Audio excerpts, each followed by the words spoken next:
दीवारों पर लगे सम्मान के ये प्रतीक, अलमारी में सजी ये पुस्तकें और बिस्तर पर पड़े इस शख्स को देखिए। झारखंड में कला और साहित्य को मुकाम देने वाले आधुनिक थिएटर के प्रणेता ये है रांची के अशोक पागल। अशोक पागल किसी परिचय के मोहताज नहीं है। झारखंड सरकार ने 2007 में इन्हें राजकीय सम्मान से नवाजा है। अब तक दर्जनों किताबें लिख चुके हैं अशोक पागल।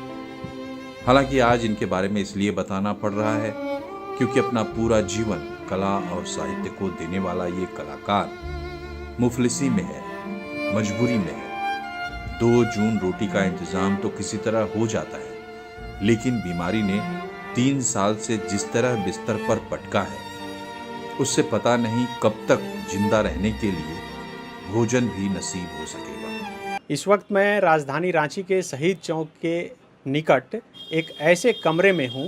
पहले उस कमरे की पूरी तस्वीर आपको दिखा दूँ कि आपको हर तरफ यहाँ पर सम्मान के वो प्रतीक चिन्ह दिखेंगे जो अलग अलग मंच पर सम्मानित करने के दौरान मिला है।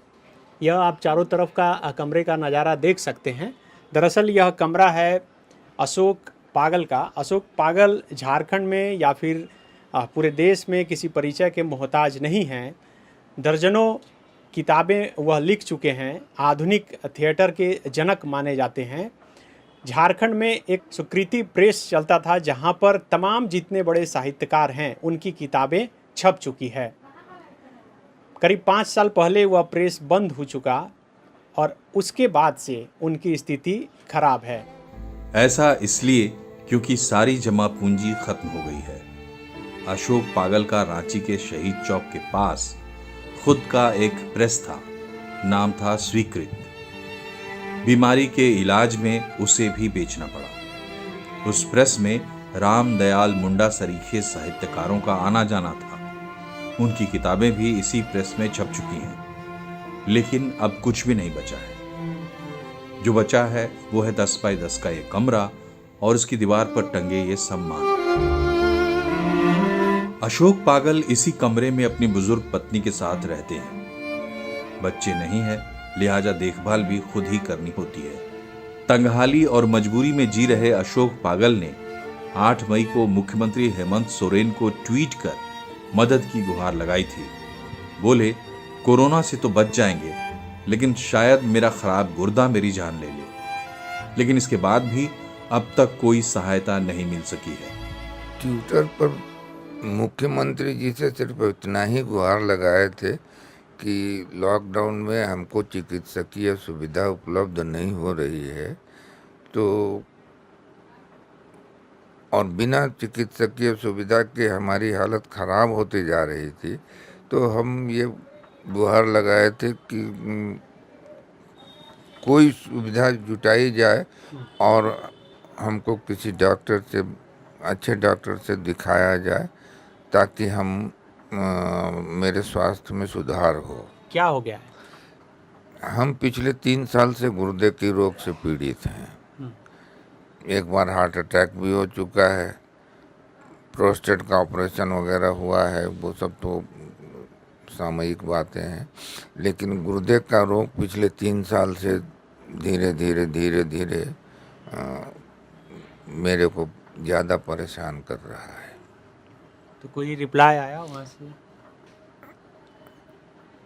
रिप्लाई नहीं शब्द इस्तेमाल कीजिए, रिस्पांस नहीं हुआ। अच्छा। जवाब तो उन्होंने दिया कि अच्छा कल बताएंगे, लेकिन वो आज तक वो रिस्पांस नहीं हुआ। रिप्लाई और रिस्पांस में फ़र्क है। क्या किन किन दिक्कतों का सामना करना पड़ रहा है? इससे पहले आप क्या करते थे और अभी लॉकडाउन में फिर क्या करना पड़ रहा है? देखिए, बीमार पड़ने से पहले हम एक छोटा सा प्रेस चलाते थे। मेरी जीविका का वही साधन था, लेकिन फिजिकली जब हम अस्वस्थ हो गए तो काम करने की स्थिति मेरी नहीं रही, मेहनत करने की स्थिति नहीं रही, तो हमने प्रेस बंद कर दिया। और प्रेस बंद करने के बाद मेरे पास सोर्स ऑफ इनकम अब कुछ नहीं है, तो बैठ कर के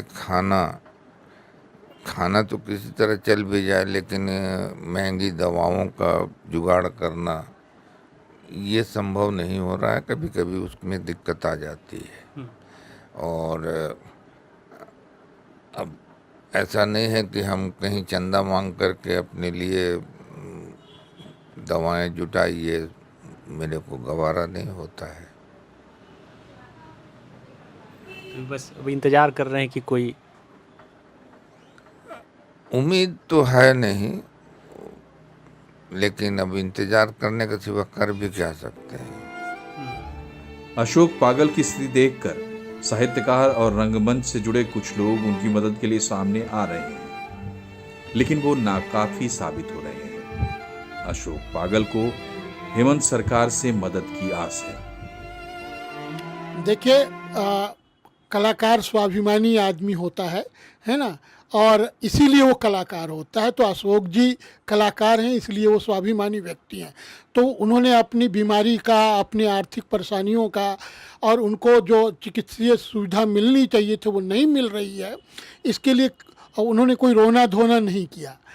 लेकिन हम लोग ये चाहते हैं कि जो सरकार, जिस झारखंड सरकार ने उनको राजकीय सम्मान दिया, जिन्होंने उसको प्रदेश की एक विभूति के तौर पे एक्सेप्ट किया, वो उनको मरने के लिए कैसे छोड़ सकती है। आज ये लाचार हैं, ये असमर्थ हैं, इनके पास पैसे नहीं है, ये मेहनत नहीं कर पा सकते हैं, 3 साल से बिस्तर पर पड़े हैं। तो क्या सरकार का काम सिर्फ एक सम्मान पत्र दे देना भर है, एक चादर उड़ा देना भर है? क्या सरकार के और ये जो कल्चर मिनिस्ट्री में तमाम जो ब्यूरोक्रेट्स बैठे हैं, जो लाखों रुपया, जिनके ऊपर करोड़ों रुपया खर्च होता है, क्या उनके ऊपर ये दायित्व नहीं है कि वो उन कलाकारों की सुधि लें जिनको उन्होंने सम्मानित किया है राज्य की ओर से, जिनको राज्य का कला विभूति घोषित किया है? तो हमारे जैसे लोगों की मांग है, और राज्य के तमाम थिएटर आर्टिस्टों की तरफ से, कलाकारों की तरफ से, साहित्यकारों की ओर से हम ये सरकार से कहना चाहेंगे कि इस तरह के जो हमारे इस प्रांत के कला विभूति हैं, जो लोग हैं जिनका बड़ा योगदान है इस राज्य को आगे ले जाने में और इस देश की कला संस्कृति को समृद्ध करने में, उनकी देखभाल सरकार को जरूर करनी चाहिए।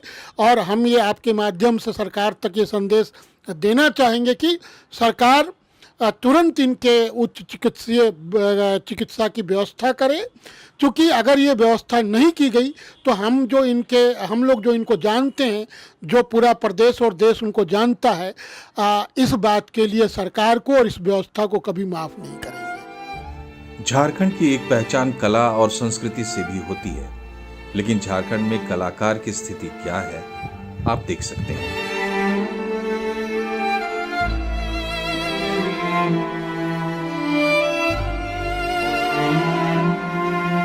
बायोम। डॉक्टर बनने का है सपना, मगर सही गाइडेंस की है कमी, तो आए biome.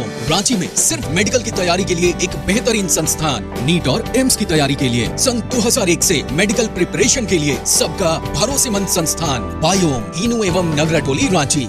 thefollowup.in. Like, share and subscribe.